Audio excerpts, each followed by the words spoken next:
Isaac was an old man now. He lived as his father had, trusting in God's promise to bless all the nations through their family, through one of his sons. Twins, Jacob and Esau. From the womb, the boys had wrestled with one another, rivals in everything. Two nations warring against one another. Their rivalry spread to and was nurtured by their parents. Isaac favored Esau, the older brother, an outdoorsman, a hunter, the one both blessing and birthright belonged to by custom. But Rebekah, his wife, loved Jacob, the younger, crafty and clever, who preferred to stay close to home, whose inheritance by birth would be the lesser. Two nations warring against one another. One would be stronger than the other. Their war was not one of physical strength, but of trickery and deceit. A war that Jacob was uniquely equipped to win. And the younger brother used his strength against the elder, first gaining his birthright, his inheritance, in exchange for a bowl of stew, and later by deceiving his father and impersonating his brother, robbing Esau of his blessing, to carry on the promise God had given to Isaac, and to Abraham before him, to be a great nation with descendants as numerous as the stars in the sky, through whom all nations would be blessed. Two nations warring against one another. The older would serve the younger, but not yet. Jacob's deception cost him everything. Fearing his brother's reprisal, he fled into exile. He ran from his family, from the sin and dysfunction that tainted them, from his deception and scheming to take the blessing that didn't belong to him. He ran from everything, even the birthright his scheming had won. But he could not escape the God of his fathers and the promise that belonged to him. Your offspring will be like the dust of the earth. All the peoples on earth will be blessed through you and your offspring. I am with you and will watch over you wherever you go. I will not leave you until I have done what I have promised you. Two brothers, two nations, warred against one another. But from before they were even born, before they had done anything right or wrong, God knew who would prevail, because God had set him apart. Jacob, the younger brother, the deceiver, the heel grasper, the one no one would have expected to be the father of a nation. But even though it did not belong to him by birth, even though it was a blessing he did not deserve and no one would have expected it, the blessing always belonged to Jacob. The younger was always the one God had intended to bless for his purposes, to carry on the promise he gave to Abraham, Jacob's grandfather. He was unworthy, but God showed him mercy. God blessed him as he settled in the land of his uncle Laban. Jacob prospered as he tended to his uncle's herds. God blessed him with 12 sons who would grow into hundreds, then thousands, then millions of descendants. A great nation, and from that nation another unexpected son would emerge. A second son, Jesus, born in humility, who would be the blessing to all the people of the earth in the most unexpected way imaginable, by dying to rescue them from their sins. All who believe in him are given a blessing they do not deserve and is not theirs by birth, a blessing they are called to share with others and to keep sharing until it reaches the ends of the earth.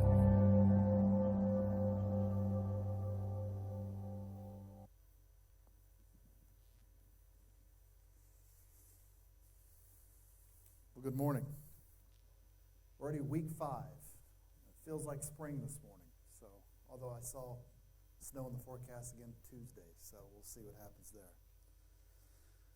Well, when we left off last week, we were marveling at the faith of Abraham, and at least for me, to think about all that God brought him through, the fact they literally waited their entire lives to become to have a father, to be parents of this son that they had been promised, and then God saying, I need you to sacrifice him. I need you to prove that you're going to trust me.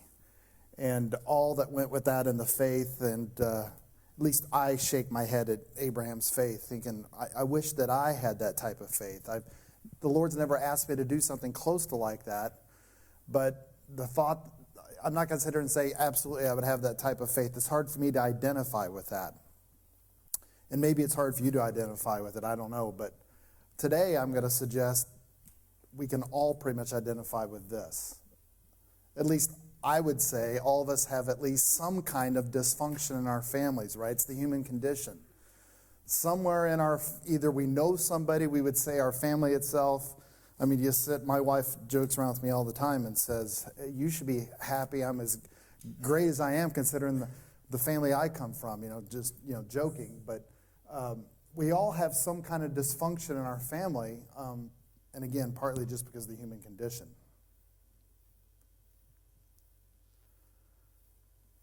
And we're not alone. There's lots of famous people that are very successful, at least what the world would say, that have come from a dysfunctional family. Now, I'm not a pop culture person, so I didn't know a lot of this stuff. I knew a few of them. But this is a test for you guys.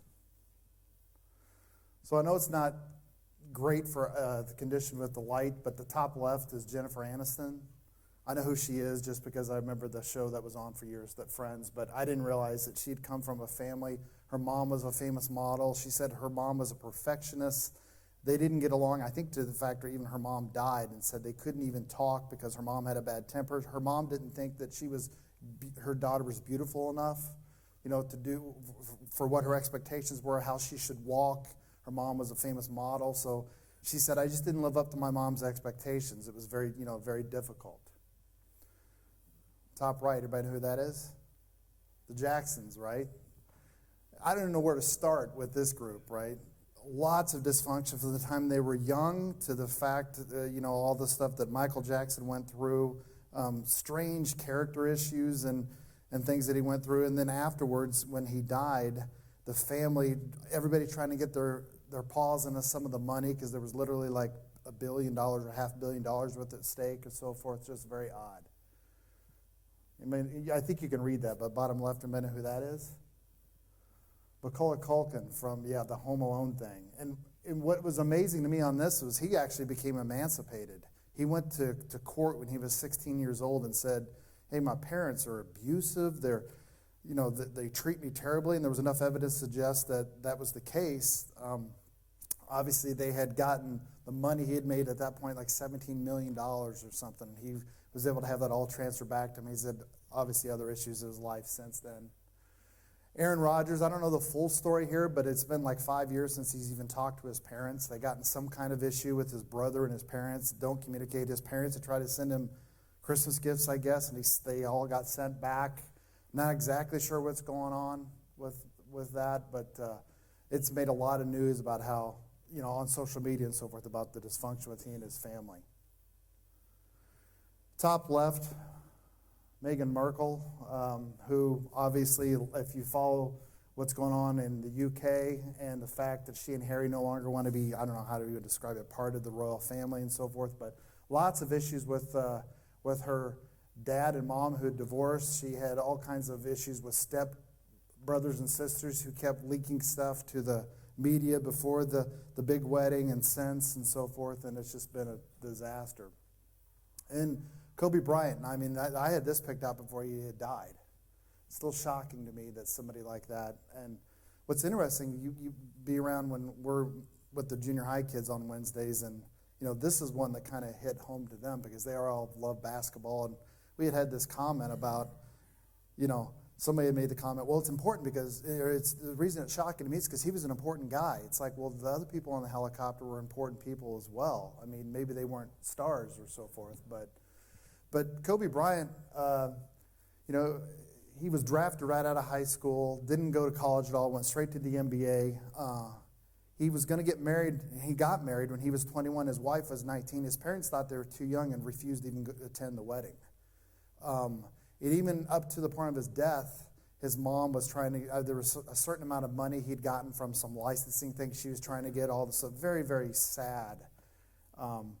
So obviously famous people that had some kind of dysfunction in their family. But it's not just them. We have presidents that have the same issues. Gerald, most of all these people up here, there's one thing in common. It was their fathers or stepfathers were alcoholics and were very hard on them. Gerald Ford. basically was completely estranged from his father, had no relationship with him at all. Abraham Lincoln, of course, I think people may have studied some of this, but obviously grew up very impoverished. His mom died when he was young. Dad got remarried, who he actually loved his stepmom, but his dad was very hard on him and often would even rent him out like for a day's wages, hard labor type stuff. Didn't get along with him at all. Bill Clinton on the left, big issue with his dad had died when he was young. His dad died in a car accident. Mom got remarried. He had a stepfather and had an alcoholic, was an alcoholic, had big problems with that. Ronald Reagan says there was times where he would drag his dad in drunk, passed out on his own lawn to bring him back in the house to save embarrassment. And President Obama had a big, strange relationship as well. Ended up moving in with grandparents, and I think most people know the story. Ended up in Hawaii. Lots of problems with, and this isn't just distant. This is direct, parents and so forth. And we go back to the very first of it. This didn't take long, right? We see the fall of man in the Garden of Eden, and immediately we've got a brother killing another brother. I mean, that did not take long. And then finally we'll get to where we are today, and that's Jacob and Esau.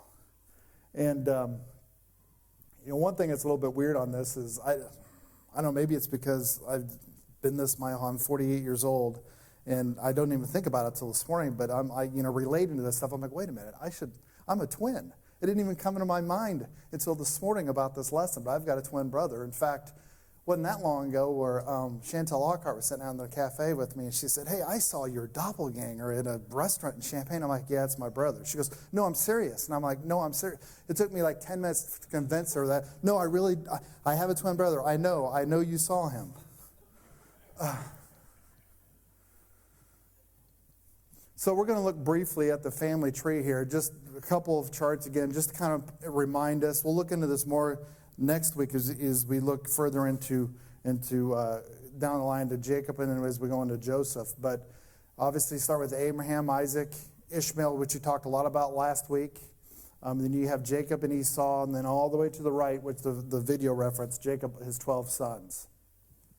Another way to look at it, we got Hagar over to the left, obviously with Ishmael being born, Sarah to the right, and Isaac and Rebekah, and then you've got Esau and Jacob.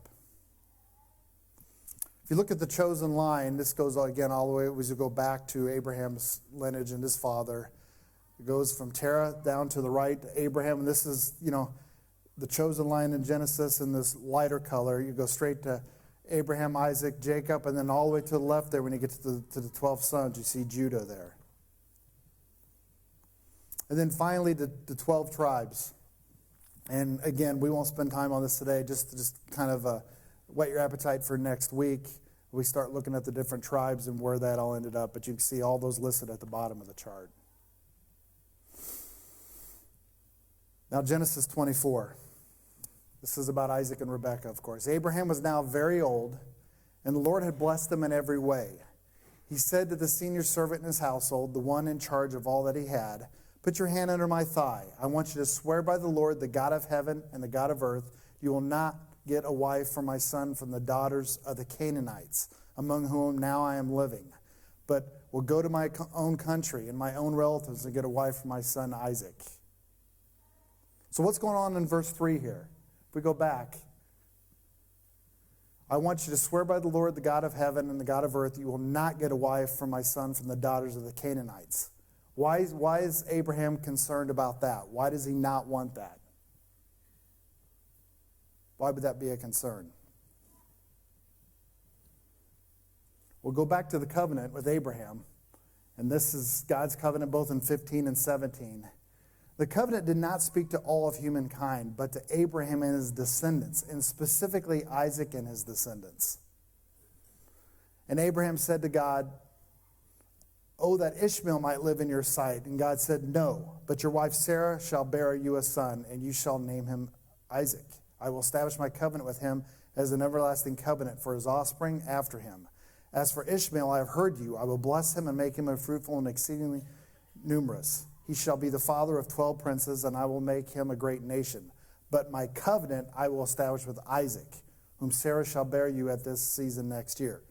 This was important enough. It was not, of course, the warnings of, later we would read, of course, all the warnings that we would see about the Canaanite women and not intermarrying and so forth. But this covenant was specifically important enough that it had to be from the lineage of their family. This was not to be from a Canaanite woman, as Abraham looked ahead from the promise of God for his covenant to go forward all the way down to the Messiah. It had to come back from his own family. And Abraham knew this. So Abraham sends his servant to secure Isaac's wife. The servant prays for a sign from the Lord. He's sitting there praying, Lord, direct me who this is. If you go back and read that chapter, it's very interesting. Ultimately, Rebekah comes out as she's getting water, which he had prayed about. It's a distant relative of his. Her family agrees that this is the direction from the Lord. Rebekah also agrees, and she sets off immediately. She agrees, hey, let's go meet my future husband, to meet Isaac. Pretty remarkable. They immediately marry, and Isaac is now 40 years old.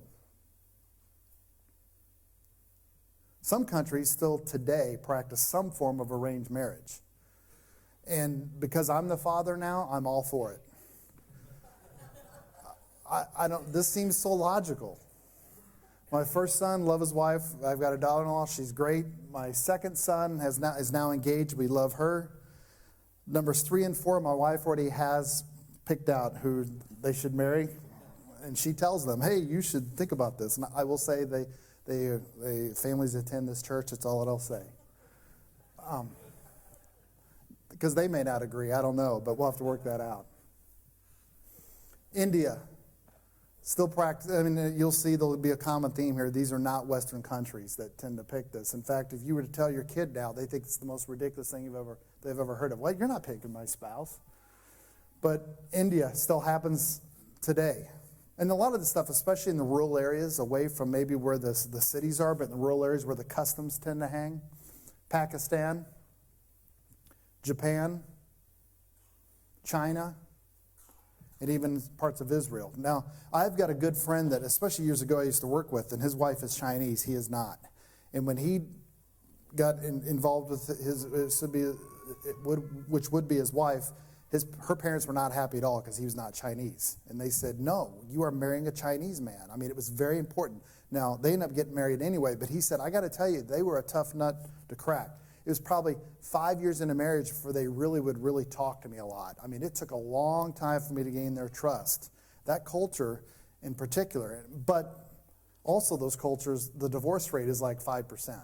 Because when they're an arranged marriage, and he said that he remembers his mother and father-in-law, he would talk to them, and they were like, no, I didn't love them when I got married, but that's who I was supposed to marry, and I learned to love them. That's the way it works. To them, you fall in love after you're married, not before. Kind of an interesting concept. So this is the account of Jacob and Esau. This is the account of the family of the line of Abraham's son Isaac. Abraham became the father of Isaac, and Isaac was 40 years old when he married Rebekah, the daughter of Bethuel the Aramean from such and such, and the sister of Laban the Aramean. Isaac prayed for the Lord on the behalf of his wife because she was childless. Now, obviously, there's a trend here. We know the story leading up to Abraham having a son and all that went along with that. But here we have an issue too, where who knows how long they've actually been trying to have children, but they're married at 40, and by the time they have children, it's 20 years later. So there is another issue of, and again, we've talked about this over and over again, but particularly the importance of having children and male heirs. And they're sitting around, they're in the culture, they're in around their tents and with their family and friends, and they're childless. And Isaac prays to the Lord because of this. And the Lord answers his prayer. His wife Rebekah finally becomes pregnant, and the babies jostle each other within her, which is well known here. The Lord said to her, 2 nations are in your womb, and 2 peoples from within you will be separated. One people will be stronger than the other. The older will serve the younger. When the time came for her to give birth, there were twin boys in her womb. The first to come out was red. His whole body was like a hairy garment. They named him Esau. After this, his brother came out, with his hand grasping Esau's heel, so he was named Jacob. Isaac was 60 years old when Rebekah gave birth to them. Again, 60 years old at this time. So here's a map kind of where Esau, later his descendants would be below Judah. And this is actually the country of Jordan now. And so when we look at the family tree and we know that Jacob, that whole lineage goes to Israel and the 12 tribes, this is another lineage goes, and there's still, obviously, and there's the prophecy about them quarreling and rising up nation against nation and so forth, but they end up as he's kind of the leading of where later would become the Edomites. So that's where the kingdom of Edom is there. The boys grew up, and Esau became a skillful hunter, a man of the open country, while Jacob was content to stay at home among the tents. Here becomes the first issue here. Isaac had a taste for wild game, loved Esau, but Rebekah loved Jacob. Here we've got one of our first big conflicts. And we look at this and say, oh, this could be a problem. So do parents really have a favorite? That's the question. And I was doing some research on this, depending on what you look at and so forth. And I don't know, how many people in here are a parent and they've heard their kids say, such and such is your favorite? All the time, right? All the time. In fact, I once caught my kids kind of agreeing about where they fell in order. And I said, you got this wrong, because the favorite is obviously the one, and this is, Richard Broaddus will agree with me on this, whoever has cost me the least amount of money at this time is my favorite. And that changes. 2 kids in college right now, they're not so much my favorite. The one that's married, he's off my payroll, my wife laments about that. Jake was a tough kid growing up. Now we love to be around him, and he moves away when he's not costing us money. It's so unfair. But kids are convinced parents have a favorite. Now here's the thing. I found this survey. 23% admit to favoring one child. Over half of those are saying if they have it, it's the youngest, the baby. Which that's the one I always hear all the time. It's the youngest is always the favorite, always. The oldest was the second most often favorite, if they had one. Middle children like me, we got counseling to go to. Maybe we can get some kind of group discount here. Now, technically, I'm a middle child by 3 minutes, but I'm still a middle child. My twin's 3 minutes older than me. And to make it worse, there were no sonograms in 1971. My mom and dad had no idea they were having twins. My brother's born, and suddenly my mom goes into labor again. I was in the hospital for 3 or 4 days, maybe 5. I didn't even have a name. They didn't have a name picked out for me because they had no thought. I mean, I can't think of a kid that should get counseling more than that. I was not even a thought. However, 63% of parents said they do not have a favorite. 41% who had a favorite stated it was the one that reminded them of themselves. Is that not human nature for you? The mini-me, yeah, they're my favorite. 22% said it was their best-looking kid. Now, this is kind of all kinds of problems with this. Grandparents, you're worse. 42% of grandparents said that they had a favorite. It tended to be the oldest, their first. Now, maybe just because that's the first time they became a grandparent. I don't know, but human nature here. So you can see this is an issue. It's believable that the parents were playing some kind of favorites. And if you think about Isaac wanted the rugged one, the hunter, the one that was perhaps most like him. Rebekah had a softer side perhaps, and Jacob was an intelligent one who wanted to stay around and hang around. There was favorites here, and this became a problem. By the way, this is from some English magazine that I found that from, so maybe the Brits are a little different than us, I don't know. But this is where we get into very familiar territory here. Once when Jacob was cooking some stew, Esau came in from the open country. He was famished. He said to Jacob, "Quick, let me have some of that red stew. I'm famished." Jacob replied, "First, sell me your birthright." So this is something that he must have been thinking about. There's something about, he noticed that this was not the first time he had thought this, right? There's something he's seeing either in Esau's character, or maybe it's Jacob, maybe it's both. Something's going on here. Esau's reply, look, I'm about to die. Now, it seems somewhat dramatic here, right? What good is a birthright to me? Jacob said, swear to me first. So he swore the oath to him, selling his birthright. Then Jacob gave Esau some bread and some stew. He ate and drank and got up and left.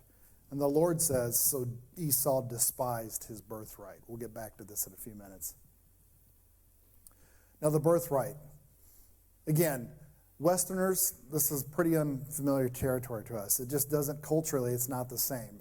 There may be something that we have that we understand about, first children and so forth, but it's not the same as if we're in the East. This birthright belonged to the oldest son. Very important. Important rights, honors, responsibilities, and inheritance. With just by nature being the firstborn son, this is what would happen. And Deuteronomy 21:17 even talks about they would typically get a double portion of the inheritance. So just being the first son had some huge advantages to it.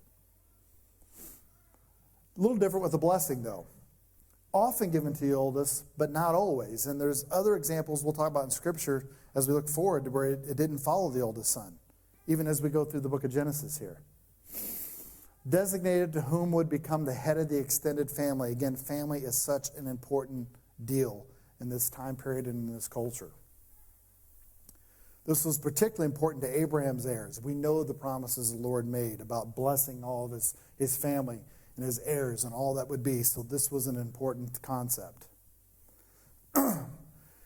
Genesis 26. When Esau was 40 years old, he married Judith, the daughter of such a Hittite, and also another Hittite. But look at that, verse 35. They were a source of grief to both Isaac and Rebekah. Now, there's one thing to maybe not pick, your spouse, but when it says that they were a source of grief, that's a big problem. You can see how that would be. Why do you guys think that? What could be some reasons they were a source of grief? What do you guys think? Birthright laws, okay? And particularly, think about who he married versus whom Jacob had married, right? They did not know the Lord. And most people, if you're a believer, my wife and I talk about this all the time, and I know I've heard you guys say, pray for the spouse of your kids. My wife says she remembers her grandmother praying about these issues before she went to be with the Lord years ago. It's such a burden to make sure. Sometimes you just look at, you may say even from a Christian, but even a different denomination can cause a problem.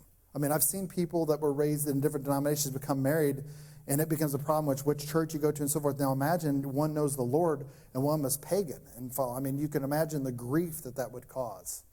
And we all know people who've gone through difficult situations with, in-laws.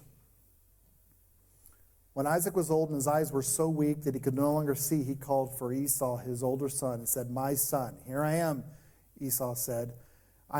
Isaac says, I'm now an old man and don't know the day of my death. Now then, get your equipment, your quiver and your bow, and go out to the open country to hunt some wild game for me. Prepare me the kind of tasty food I like, and bring it to me so I can eat it, that I may give you my blessing before I die.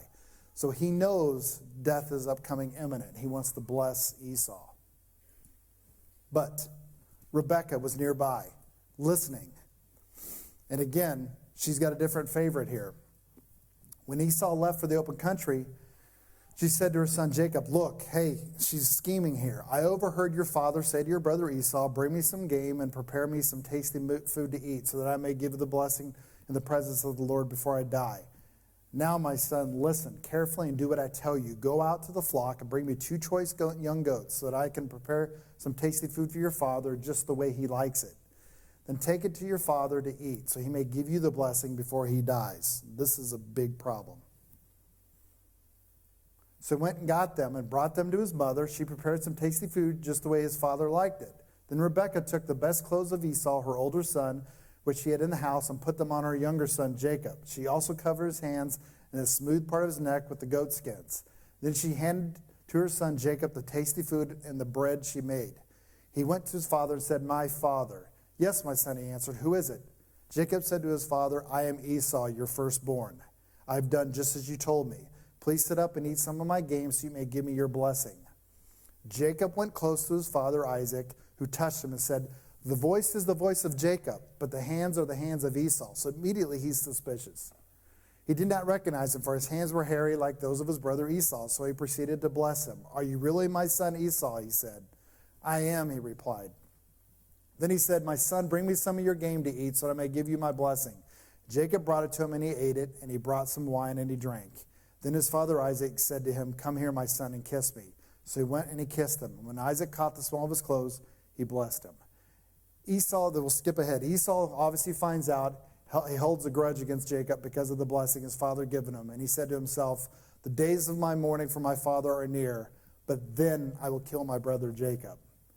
When Rebekah was told what her older son Esau had said, she sent for her younger son Jacob and said to him, "Your brother Esau is planning to avenge himself by killing you. Now then, my son, do what I say. Flee at once to my brother. Stay with him for a while until your brother's fury subsides. When your brother is no longer angry with you and forgets what you did to him, I'll send word to come back there. Why should I lose both you in one day?" Then Rebekah said to Isaac, "I'm disgusted with living because of these Hittite women. If Jacob takes a wife from among the women of this land from the Hittite women like these, my life will not be worth living." So interesting when he says back in verse 45, "When your brother's no longer angry with you and forgets what you did to him, I will send word to you to come back there. Why should I lose both you in one day?" What do you think she's referring to there? What's Rebekah referring to? If you go back to the top of 41, Esau says, "I know my dad's going to die soon, and I'll be mourning for him. But when that's over, I'm going to kill my brother." And Rebekah's thinking to myself, I don't want to lose my husband and my favorite son the same day because of all this. Now, I will say brothers don't need any help starting problems, right? I mean, I used to laugh at Paul. I talked to Paul and Dave O'Hulan, and Paul said my parents would always say, they're always wrestling around, and he'd say, "Guys, if you're going to wrestle around, go outside so you don't break something. Go outside." We have hardwood floors at our house because we realize that blood cleans off hardwood floor a lot better than carpet. It's just part of the thing. But here we've got parents making it worse. Parents taking sides. And honestly, when we look at some of this stuff, we may get a little uncomfortable because here we talk about the God of Abraham, Isaac, and Jacob. And we're not feeling great things about Jacob when we look at intentionally scheming, lying to his own dad, making these plans to get the birthright and the blessing.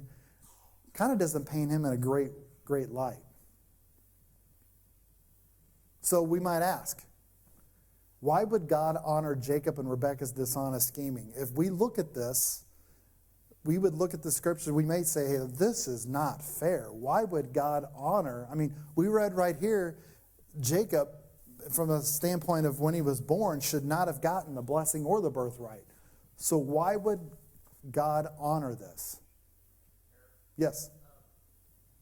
So God's promise to Rebekah before the boys were born is that the younger would rule. So, right. So even as Abraham tried to help God along, it seems like Rebekah and Jacob knew this promise and tried to help God along as well. Yeah, right. Rebekah's told that the youngest will actually and I would lead the older. Rebekah shared that with Jacob his whole life. You know, staying near her, I would imagine she filled his mind with all these, God told me that you're going to rule your brother. Right. And there's nothing worse than a younger brother to an older brother thinking that he's more special, right? So in their human nature, I'm sure that, in their mind, they were just helping God accomplish his plan. Right. Not that it's right. Right. But that, once again, the human sin nature. Right. Yeah, Rebekah was told, go back to the scripture, that this would kind of be the case. And so kind of maybe helping along and telling, Jacob probably, it said that, you're right, it said that he spent most of the time in the tent. He probably spent a lot of time with his mom when Esau's out hunting, And she's probably telling him, hey, we've got a plan. And in other words, I think we know that to be the case. Scripture doesn't tell us, but when immediately, go back to what we said earlier, when he immediately asked, give me your birthright. He'd been thinking that for a while. So clearly this was on his mind. So the blessing didn't always go to the oldest. And we'll talk about this, we saw this. When we look at Judah, David, among others, the blessing did not have to necessarily go with the oldest male heir. So that's one reason that we can think about how this would be allowed. God works through free choices, both good and bad, to accomplish his plans. In fact, we know in Genesis 50, which we'll get to, Joseph flat out says, what you guys meant for evil, God meant for good. And when you look at when Joseph was sold into slavery by his own brothers. Some argue that Esau, because he despised his birthright, was likely to neglect what was really needed. I mean, it said, the Lord says in the scriptures, Esau despised his birthright. In other words, he had a character flaw here somewhere. This wasn't a one-time thing. There was something wrong with Esau's priorities in general. And so, it could have been God's going to, had planned this through Jacob, even though it took all the scheming and pivoting, because Esau had a character flaw. And we know he had some because, again, look at who he's choosing to marry. I mean, he's made some bad choices. And that's not the only bad choice he made, was giving away his birthright. Jacob did have some consequences. The video talks about this as well. He had to flee into exile. And from what we read in the scriptures, he never saw his mom again. She sent him away, said, I'll send back for you whenever he's cooled off. Well, it takes a long time for brothers to cool off, particularly what he had lost. But what it looks like is he didn't come back again until his mother had already died. So there were a lot of major consequences, even though Jacob did accomplish and Rebekah did accomplish what they had set out to. So why does God choose unlikely people to advance his plan of redemption? Now, one of the things that I would say about the scriptures that I would say shows the truth of it is that there's some ugly stuff in here. Even the stuff that we would say are, the patriarchs and the important, people of our faith, they were not perfect. So why does God choose unlikely people to advance his plan? What are you guys' thoughts? That's all he has to work with, right? I mean, that's fair. It's a very fair statement. We're sinful people, and nobody's perfect. We make mistakes all the time. Again, even those that we would put almost on our, up on a pedestal of the heroes of our faith have all had massive issues. You can name, Moses had a faith problem. David had a lust problem. I mean, it goes down the list. Some of them, Jacob obviously, some people would say he wanted some power that maybe shouldn't have been his. And there's always these character flaws at some point, but God in his amazing plan, that's what he has to work with. It's also encouraging. It's encouraging. Right. And I think you're right, because I think we look at ourselves and think, God can't use me. But he used adulterers and murderers and all these other people that had issues as well. And you had my notes. Carol had my notes here, but right. Yep. So we're warned in closing here. We're warned we should not imitate Esau. And on impulse, he gave away his birthright. Again, when you start reading about the spouses he chose, other decisions he made, there was some kind of character flaw that he had. But one of them was he didn't understand temporary versus permanent. That was a big problem. And in our society, we're told we're living in the now. We're making decisions on the now, and often even as adults, we don't think about how a today decision affects a tomorrow circumstance. Birthright was a spiritual blessing, and Esau didn't really value that. Right. The way Jacob did. Right. And I think you're right. And the reason, again, is think about who he's drawn to in marrying and so forth. He's not drawn to the same type of person spiritually who he should be. We should not give away what is important, godly, or honorable for some temporary pleasures. And again, we make that mistake today. I mean, as adults, this is not a, something several thousand years ago or a teenager thing. Adults, we make bad decisions all the time. Same thing. But yet we're tempted to do that, right? Society tells us, marketing tells us, all that stuff says, hey, I'm supposed to live for the now. I want to enjoy whatever. I should be happy. I fill in the blank over and over and over again. We struggle with this. Questions, comments about this? Carol. I can't tell you where it is, but you know the verse. Jacob have I loved, Esau have I hated. Yep. You know, when you take that, it almost sounds like Esau didn't have a choice. Right. He did. But Right. Yeah, you're right. I absolutely have read it. And if you go back and read through there are those comments about, it seems like if you read that again, you may say, well, this was already predetermined or whatever. But I think all that comes back to the Lord knowing Esau's thoughts and his priorities and all the things that he didn't take into account that should have been. He was thinking of other things instead. And you're right, there's some stuff when you get in there, I don't want to say it's a soap opera, but it's certainly something that, you learn some of the basics on some of this when you're a kid in Sunday school, but when you start digging in and seeing some of the dynamics, it's like watching some of these old shows. And Hollywood couldn't write a better script for some of this, honestly. Anything else?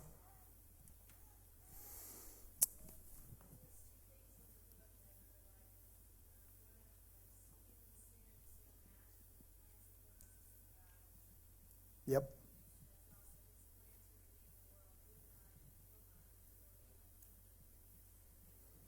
Right. So Annette referenced some of the quotes from in the booklet, if you have it. And a lot of those I put a little different spin, or we talk about it, but they came out directly and said that, just because humans are going to sin and cause a problem doesn't mean God's not out of options. He's not suddenly stumped.